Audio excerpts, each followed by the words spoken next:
यह कहानी मेरे साथ घटी एक सच्ची घटना है। हाल ही में कोरोना वायरस के कारण पूरे भारत भर में लॉकडाउन किया गया था। उसी लॉकडाउन में मेरे साथ यह घटना घटी थी जो अभी मैं आपको बताने जा रहा हूँ। लॉकडाउन 4। मैं शाम को करीबन 8 बजे अपने घर की छत पर वॉकिंग कर रहा था। तभी कुछ करीबन 5 मिनट बाद छत के दूसरे भाग से किसी के खड़खड़ाने की आवाज़ आई। मैं उस साइड देखने के लिए गया कि आखिर आवाज़ किस चीज़ की थी, क्योंकि छत पर मेरे अलावा और कोई भी नहीं था। उसी दौरान मेरी नज़र चैनल की डिश पर पड़ी जो छत के दूसरे भाग में थी। मुझे लगा कि शायद कोई चूहा होगा, इसलिए मैंने ज़्यादा ध्यान नहीं दिया।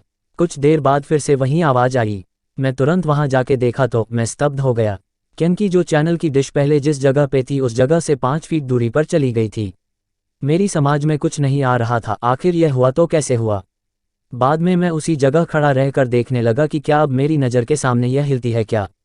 देखते ही देखते अचानक वह डिश अपनी जगह से हवा में करीबन 2 फीट ऊपर उठकर नीचे गिरी और अपनी जगह पर हिलने लग गईं। यह देखकर मेरे तो होश ही उड़ गए। मैंने तुरंत ही उस चैनल की डिश के मालिक को फ़ोन किया और उन्हें छत पर बुला के सारी बातें बताई। पहले तो मेरी बात सुनकर उन्होंने यकीन नहीं किया, लेकिन जब यह हादसा फिर से उनकी नज़र के सामने हुआ तो उनके भी होश उड़ गए। कुछ देर बाद आसपास के लोग भी इकट्ठा हो गई। लोगों को लगा कि शायद कोई भूत प्रेत होगा जो यह सब कर रहा होगा। फिर हम सब ने उस डिश को रस्सी से बांध दिया और फैसला किया कि कल सुबह ही इस डिश को यहाँ से निकलकर फेंक देंगे। उस रात करीबन 1:45 बजे हम सब सो रहे थे, तभी मुझे छत पर किसी के घूमने की आवाज़ सुनाई दी। क्योंकि मेरा घर टॉप फ्लोर पे था, इसलिए जब भी छत पर कुछ भी हो तो सबसे पहले हमें सुनाई देता है। मैंने अपने घर वालों को जगाया और बताया कि छत पर कोई है जो घूम रहा है। उस रात हम सब हिम्मत करके छत पर गई, यह देखने के लिए कि आखिर ऊपर कौन है। हमने ऊपर जाके देखा तो ऊपर कोई भी नहीं था, लेकिन छत पर किसी के पैरों की निशान थे, वो भी आम पैरों के निशान से कई ज़्यादा बड़े थे। हम डिश को देखने के लिए गए तो डिश पूरे छत पर कहीं नहीं थी। हमें लगा कि कोई किसी के उस डिश को फेंक दिया होगा, लेकिन पैरों के निशान ने हम सबको काफ़ी डरा दिया था, क्योंकि आज तक ऐसे निशान हमने पहले कभी नहीं देखे थे। रात काफ़ी होने के कारण हम सब ने मिलकर डिसाइड किया कि अब जो भी करना है वो हम कल सुबह ही करेंगे, और हम अपने अपने घर चले गए।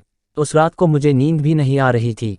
मेरे मन में केवल यही चल रहा था कि कहीं हमारे छत पर कोई भूत प्रेत का साया तो नहीं है ना। दूसरे दिन सुबह जब हम सभी छत पर देखने के लिए गए तो देखा कि वो डिश जो कल रात छत पर से गायब हो गई थी वह डिश आज उसी जगह पर वापस आ गई थी। तभी सब ने डिसाइड किया कि उस डिश को तोड़ के उसे नष्ट कर देंगे, ताकि बाद में कोई परेशानी ना हो। जब उस डिश को तोड़ रहे थे तब उसके अंदर से काले काले रंग का कुछ पदार्थ बाहर निकल रहा था जो बहुत ही बुरी बात कर रहा था। उस डिश को तोड़कर उसे एक खुली जगह पर ले जाके उसे जला दिया। तब से लेकर अभी तक अब कई आवाज़ या किसी के होने का आसाह नहीं हो रहा था। दोस्तों, आपको यह कहानी कैसी लगी प्लीज़ हमें कमेंट करके ज़रूर बताएं।